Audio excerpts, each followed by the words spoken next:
నమస్తే. ఆసుపత్రుల ఫార్మసీల్లో ఔషధ ధరల అదనపు బాధ్యత రాష్ట్రాలదే. రోగులపై అధిక భారాన్ని నివారించేలా విధాన నిర్ణయం తీసుకోవాలి స్పష్టం చేసిన సుప్రీంకోర్టు. ప్రజలకు అందుబాటు ధరల్లో వైద్య సంరక్షణ సదుపాయాలు కల్పించాల్సిన బాధ్యత రాష్ట్ర ప్రభుత్వాలదేనని సుప్రీంకోర్టు అభిప్రాయపడింది.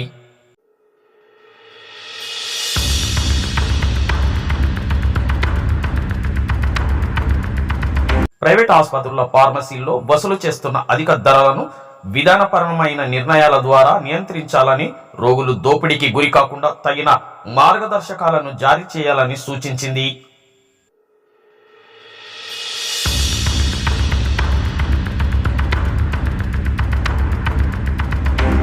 అదే సమయంలో ప్రైవేట్ ఆసుపత్రులపై నిర్ణయాత్మకమైన ఆంక్షలు విధించకుండా జాగ్రత్త వహించాలని justice Suryakant, justice N Kotiswar Singh ధర్మాసనం తెలిపింది.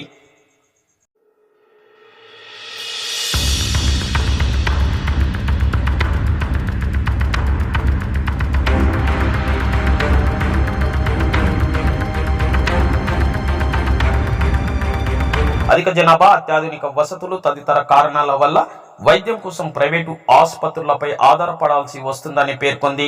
రోగులు వారి సహాయకులతో ప్రైవేటు ఆసుపత్రులు వాటి ఫార్మసీల్లోనే అధిక ధరలకు ఔషధాలు, వైద్య పరికరాలు, ఇంప్లాంట్లను బలవంతంగా కొనుగోలు చేయిస్తున్నారని ఆరోపిస్తూ దాఖలైన ప్రజా ప్రయోజన పిటిషన్పై విచారణ సందర్భంగా మంగళవారం ధర్మాసనం ఈ వ్యాఖ్యలు చేసింది.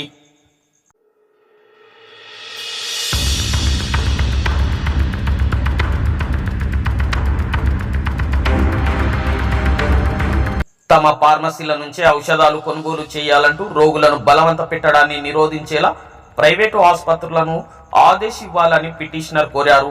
నియంత్రణ చర్యలు తీసుకోవడంలో కేంద్ర రాష్ట్ర ప్రభుత్వాలు విఫలమయ్యాయని, దానివల్ల రోగులు అధిక ధరలను చెల్లించాల్సి వస్తుందని పేర్కొన్నారు. పిటిషనర్ వాదనతో ఏకీభవించిన ధర్మాసనం రోగులకు సూచించిన ఔషధం వేరే చోట తక్కువ ధరకు లభిస్తున్నప్పుడు దానిని తమ ఫార్మసీల్లోనే కొనుగోలు చేయాలని ప్రైవేట్ ఆసుపత్రులు బలవంతం చేయకుండా చూడాలని రాష్ట్ర ప్రభుత్వాలకు సూచించింది.